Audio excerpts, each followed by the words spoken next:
Hey, it's GW rocking you live. And whenever I redid the Texas Chainsaw Massacre movie reviews yesterday, I left one out because I thought it deserved more time than I could give it at that review time. What you're looking at is the Texas Chainsaw Massacre, aka the Texas Chainsaw Massacre 3D. That is because in 2012, New Line Cinemas decided that they were going to make a direct sequel to the first original 1974 film. Pan down, there you go. Now, the 3D version of this film is pretty awesome. It has a few moments in it that really stand out, and we'll talk about that later. This film also, in the very beginning, if you're a fan of the 1974 version, you know the characters, you will see Marilyn Burns and Gunnar Hansen as a part of the, cannibalistic Sawyer clan. It's interesting to see Marilyn Burns play the other spectrum of the fence. And I think on here somewhere there is an interview with her as well as Gunnar Hansen. It was his last time portraying Leather or one of the Sawyer clan before his untimely death. Tobe Hooper passed away shortly after this. This film was completed, so I think Kim Henkel now controls all the character rights, but I'm not exactly sure. This film was put out again by Lionsgate, and if you try to make any sense of who owned the property, was it New Line, was it Vortex, you're going to drive yourself nuts. I think these films just hopped around from screenwriter to screenwriter until someone actually came up with a good idea, which is what brings me to this film, and which is why this film deserves a little bit more time. If you're going through the timeline, this was before Leatherface, the last movie on my review.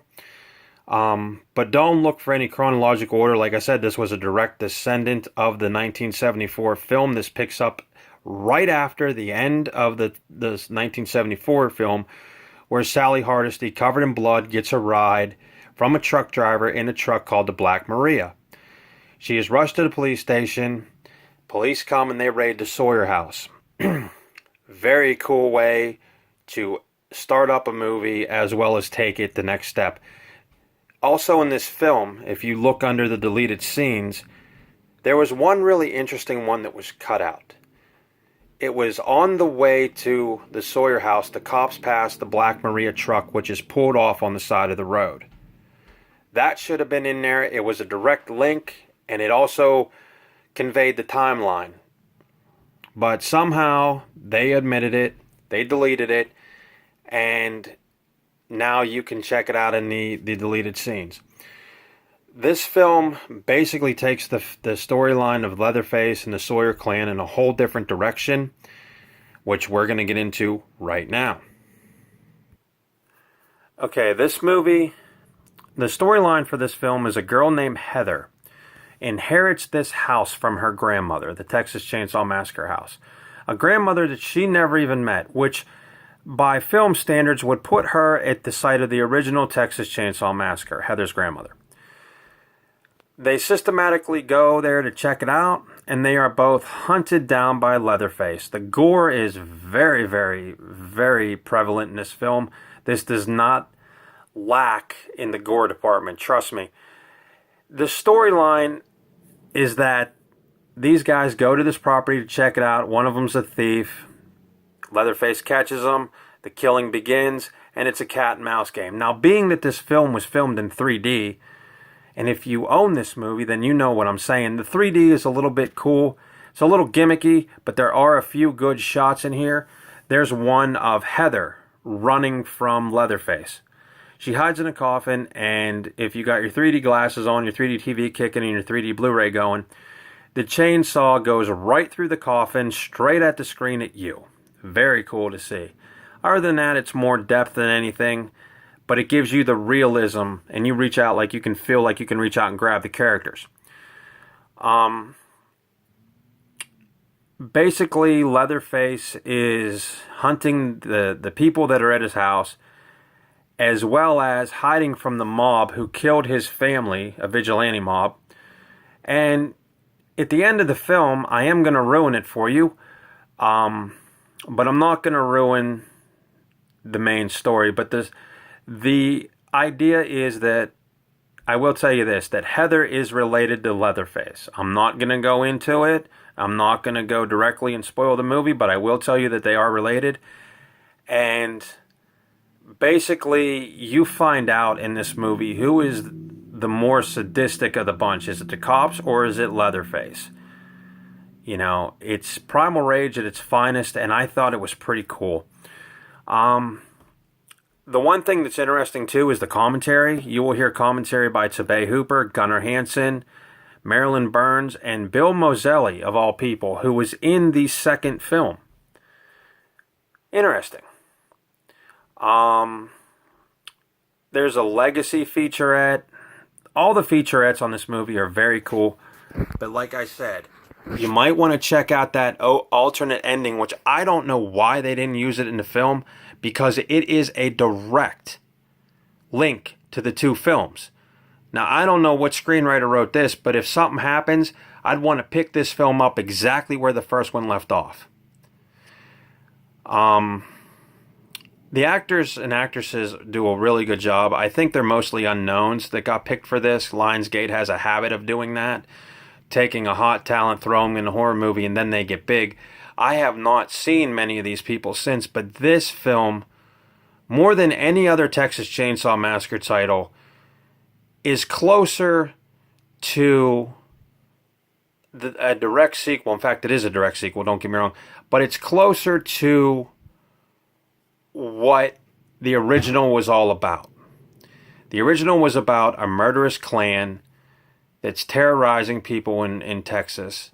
And it wasn't gimmicky, it wasn't black comedy filled, and it wasn't a direct-to-video failure like the Texas Chainsaw Massacre Next Generation with Renee Zellweger, and Matthew McConaughey. That was fun, but this is a better film, far superior, because this was actually handled very well. And I can't tell you that enough, you guys. You got to check it out. But it does have some jump scare moments, and like I said, the gore doesn't skimp.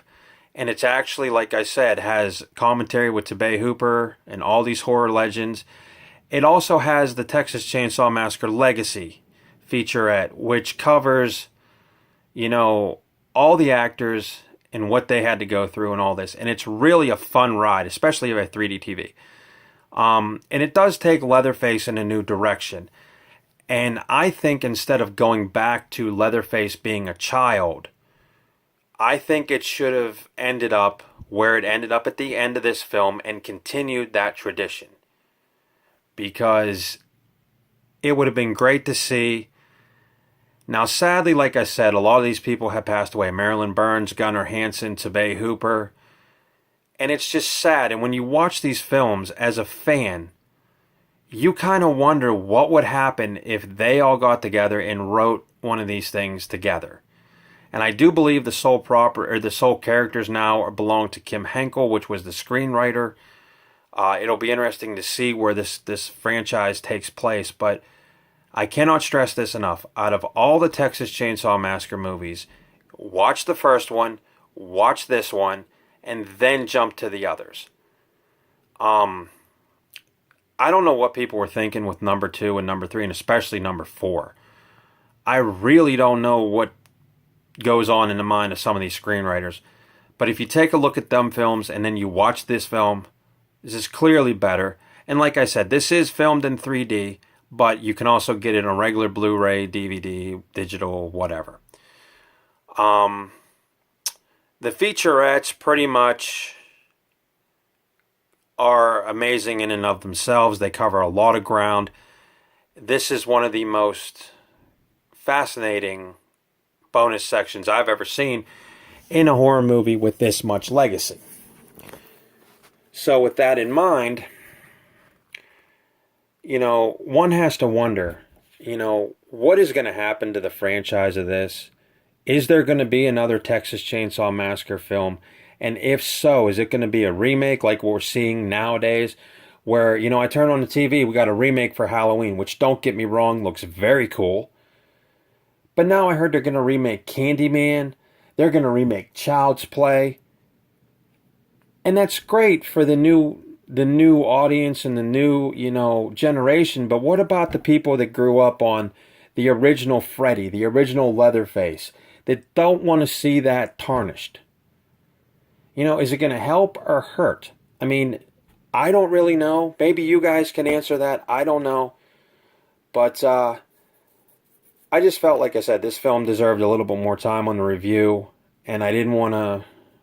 I couldn't take the time last night to review it. But if you guys care, definitely give this a shout out.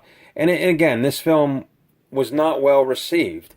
Seems like anything, like I said in the previous review, with a Texas Chainsaw Massacre in the title, critics and people rip up like there's no tomorrow, and the ratings board pretty much condemns it. But if you're looking for a good horror movie with a surprise twist ending, check out the Texas Chainsaw Massacre movie in 3D. You will not be disappointed. And my wife, who doesn't watch these, actually did watch this one, and she liked it. That says something. So, check this one out. And like I said, the timeline, once again, for those of you who... Stay there. The timeline goes, the 74 version, this version, number 2, number 3, number 4. And then it stops, and it was attempted to be remade by the Michael Bay versions, the Marcus Nispel version, and then ultimately into the Stephen Dorff version, which we have right in front of us right now that we reviewed last night. So, check it out, and definitely check out that like I said, that opening sequence, because it does pay homage to the Black Maria, and it's a direct pick-me-up, which, again, I don't know why they didn't put in the film, and it bothers me to no end, because it was a continuity error that should have been fixed. And apparently they decided to, like I said, give it to us in the bonus deleted scenes, which I don't know why. But all in all, if someone told me to rate these films as horror, I would say probably from 1 being the best, I would have to go between 1 and 4. That's where I'm putting this series right now, and that's why it's one of my favorites. Even though that some of the movies didn't stick, it's still great, it's still fun, and it's just one of those great horror Halloween type films. And basically the legacy, I think, of these films is what lives on. That's what makes these films great, is that no matter what you do, a guy wearing a human flesh mask chasing you with a chainsaw is never going to get boring or, what's the word I'm looking for, mundane. It's always going to be terrifying because you really don't know what's inside this guy's head.